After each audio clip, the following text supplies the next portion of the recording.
So this was about the water lithium bromide vapor absorption system. Now the second type we have is aqua ammonia. In this case, ammonia is the refrigerant and water is the absorbent. Now we have the same system like condenser, expansion valve, evaporator, and then the same arrangement, combination of the absorber and generator. And the heat source for the generator can be solar energy, it can be steam, it can be condensate. Now the only difference here is you can see the rectifier. I mean, this is an additional component in the aqua ammonia system, because there are chances that in case of aqua ammonia that we studied previously, the boiling point difference between the salt, lithium bromide and water is very high. I mean, the boiling point of the lithium bromide is about 1265 degrees C. Whereas in case of the aqua ammonia, the boiling point difference between the water and the ammonia is very small. It's about 133. So that means when we supply heat here in the generator, so there are chances that because the ammonia is a highly volatile, so there are chances that along with the ammonia, water vapors also evaporate. So from here we can have both the ammonia and the water, right? But we allow only the pure ammonia to move through the condenser, because ammonia is the refrigerant whereas the water is absorbent. So the absorbent should come back to the absorber. Now if we allow water to move along the ammonia, then what will happen? I mean, the water vapor, because the ammonia as a refrigerant can be after expansion it will be below 0 degrees centigrade. So the water vapor present in the ammonia, it will choke the lines, because it will be converted into ice, so it will choke the flow through the tubes. So to make sure that only the pure ammonia moves to the condenser, we use a rectifier. Rectifier is just like a filter. I mean, it separates ammonia and the water vapor. The remaining components are the same, just like we discussed previously. Like evaporator, it absorbs heat, so it converts liquid ammonia into vapor ammonia. So the vapor ammonia, they are absorbed in water, so then we have a mixture of the absorber and liquid. So that mixture, I mean the solution, is pumped into the generator. This heat exchanger is used to just exchange heat, because the solution, that's the rich solution coming from the generator, it has a high temperature because it has taken heat from some external source, and that heat is used to preheat that solution which is entering into the generator, and we cool down this one because we want the low temperature here but we want high temperature here. So that's like a heat exchanger. We also call it a regenerator, that's used to increase the efficiency, overall efficiency of that system. Now let's see the comparison between the aqua ammonia and lithium bromide water system. Now, as we discussed previously, lithium bromide water solution, we can operate this between 2 to 10 degrees centigrade only. So that means the application can be for the air conditioning or as a water chiller. Since the boiling point difference is very large for that case, therefore we don't need any rectifier in this case, and this is operated under vacuum, because if you want to use the water as a refrigerant, so it should be under vacuum.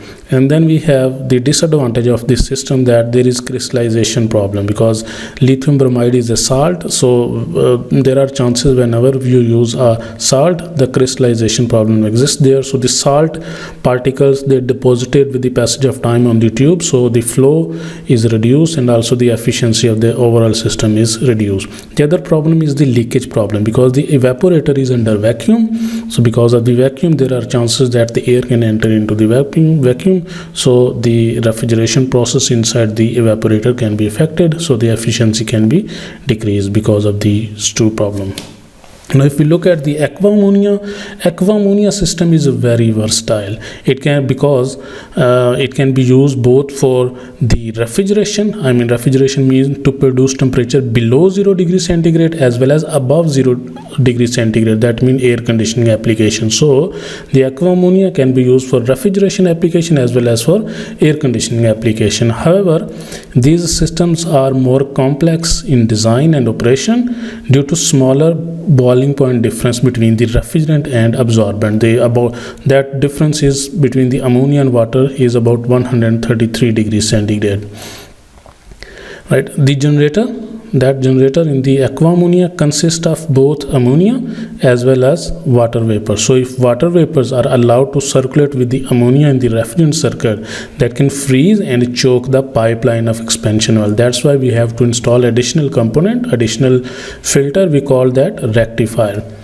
And the other disadvantage is the entire system has to fabricate made of steel, because ammonia is highly corrosive, right? So if we use like the cheap material, let's say mild steel, so it will make the erosion as well as corrosion. So that's why the cost of the steel is relatively higher compared to the mild steel. So that's why the entire system should be fabricated out of the steel.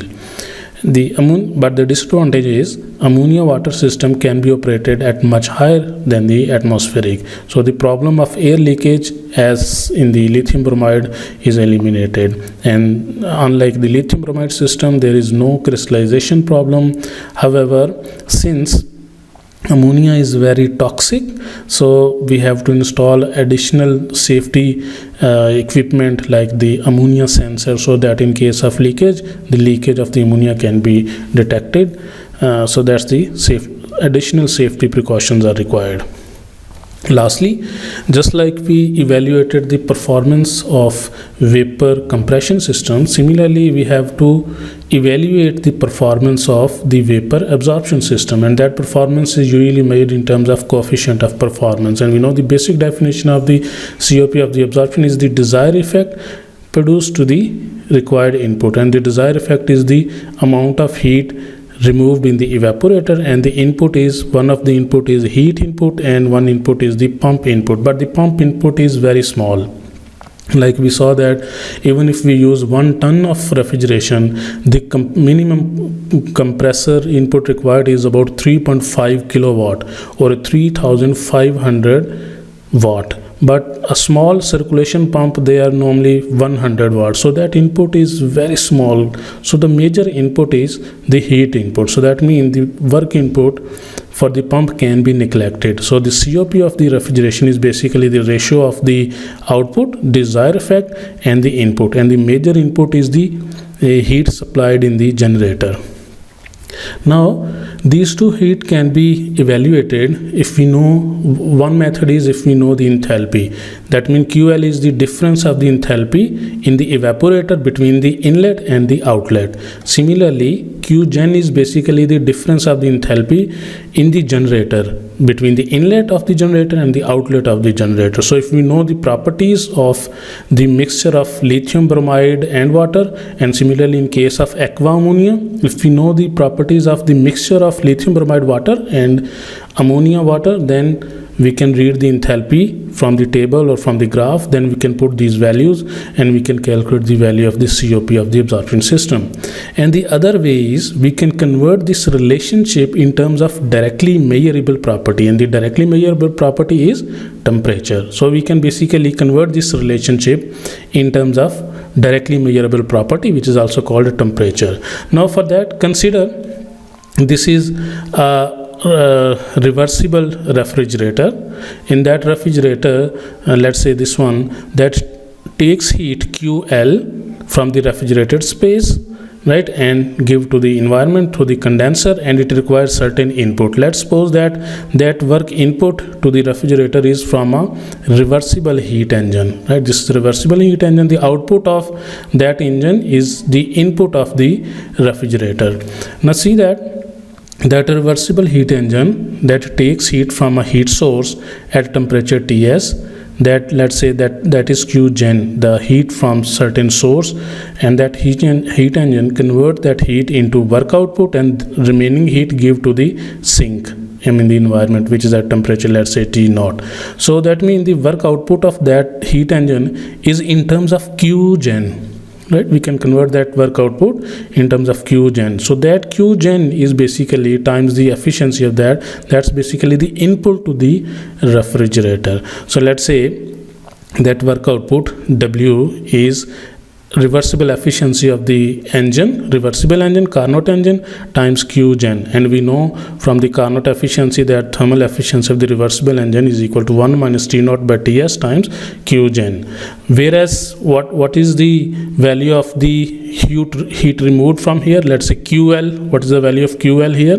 That QL is basically COP of the refrigeration times the input, and that this is input to that refrigerator, and we know the COP of the reversible refrigerator is equal to TL divided by T naught minus TL times W. So we know the value of this W from this relationship. So if we put that value, let's say, then QL will become this value times W. So if we put that W, so this Q gen will come on the other side, so it will become QL by Q gen. So this is equal to this. What is the value of this one? So this is basically the COP.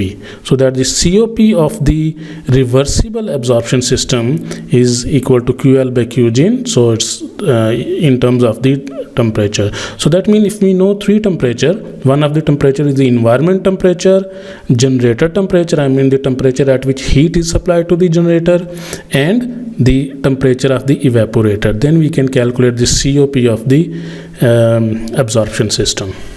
So that's the end of this lecture. See you in the next class. Thank you very much.